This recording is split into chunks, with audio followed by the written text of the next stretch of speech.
Assalamualaikum warahmatullahi wabarakatuh. Perkenalkan, nama saya Nyayu Afriza Al-Husna, mahasiswa Manajemen Fakultas Ekonomi Universitas Sriwijaya. Di sini saya akan menjelaskan mengenai proyeksi neraca. Untuk lebih jelasnya lagi, akan saya sampaikan di slide-slide berikutnya.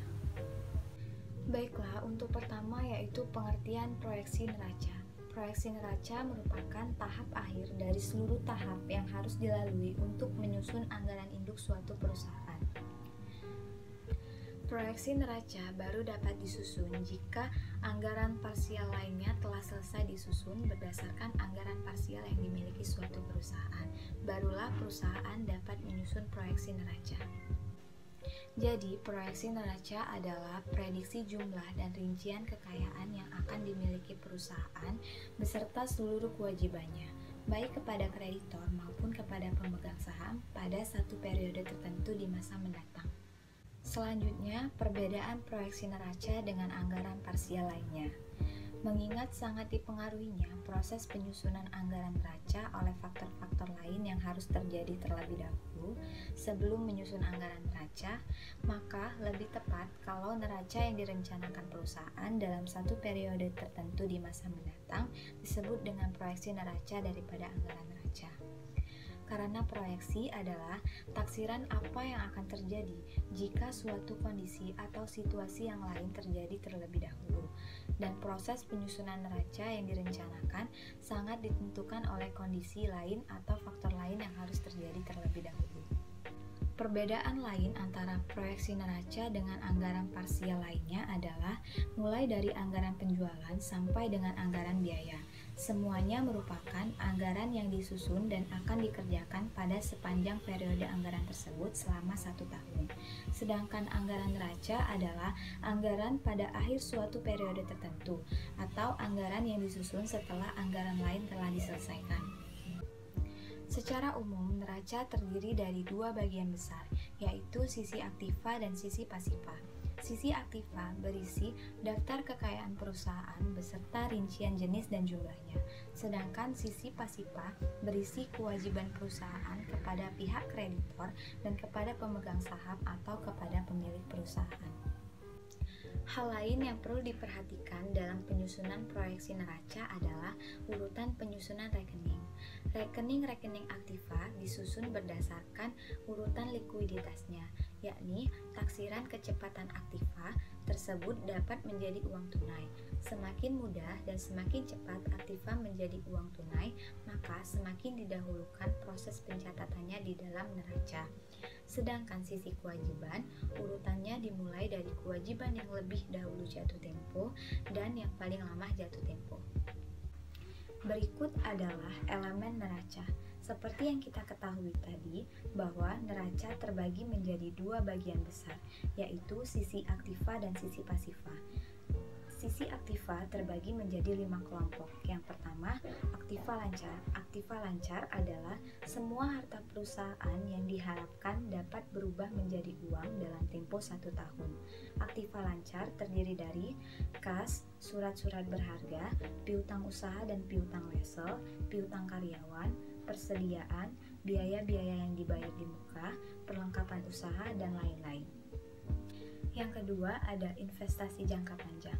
Investasi jangka panjang adalah dana yang ditanamkan pada berbagai jenis aktiva yang diharapkan memberikan penghasilan bagi perusahaan. Investasi jangka panjang terdiri dari investasi dalam surat berharga, investasi dalam anak perusahaan, investasi dalam aktiva tetap berwujud, dan lain-lain. Yang ketiga adalah aktiva tetap berwujud. Aktiva tetap berwujud adalah semua aktiva yang berumur lebih dari 1 tahun dan memiliki wujud fisik. Aktiva tetap berwujud terdiri dari peralatan kantor, kendaraan, mesin, dan tanah. Yang keempat ada aktiva tetap tidak berwujud. Aktiva tetap tidak berwujud adalah semua aktiva yang tidak memiliki wujud fisik tetapi memiliki manfaat nyata bagi perusahaan. Aktiva tetap tidak berwujud terdiri dari goodwill, hak paten, merek dagang, hak cipta, dan lain-lain. Dan yang terakhir adalah aktiva lain-lain.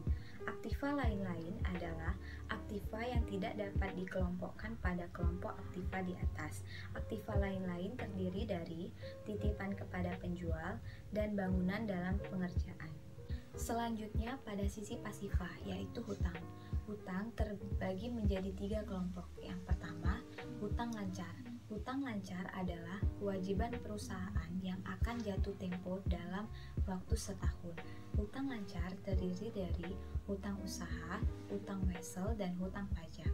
Yang kedua ada pendapatan diterima di muka. Dan yang terakhir ada hutang jangka panjang.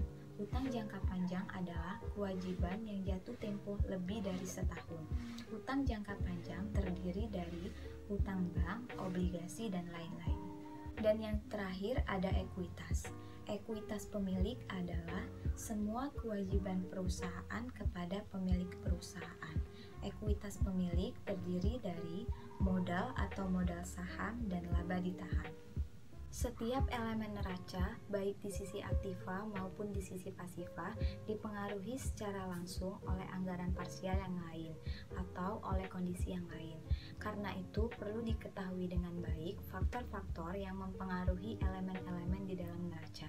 Berikut ini adalah faktor-faktor yang mempengaruhi elemen neraca.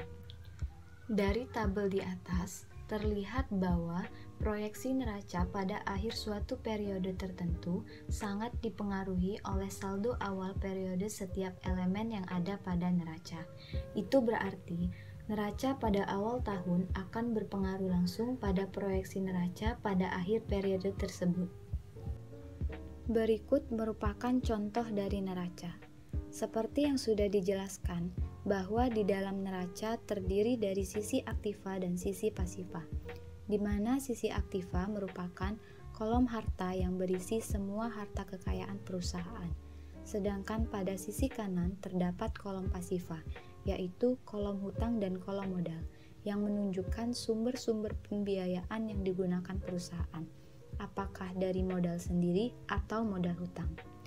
Dalam perhitungan neraca, seperti yang dapat dilihat pada tabel, jumlah kolom aktiva dan kolom pasifa harus sama atau seimbang atau balance.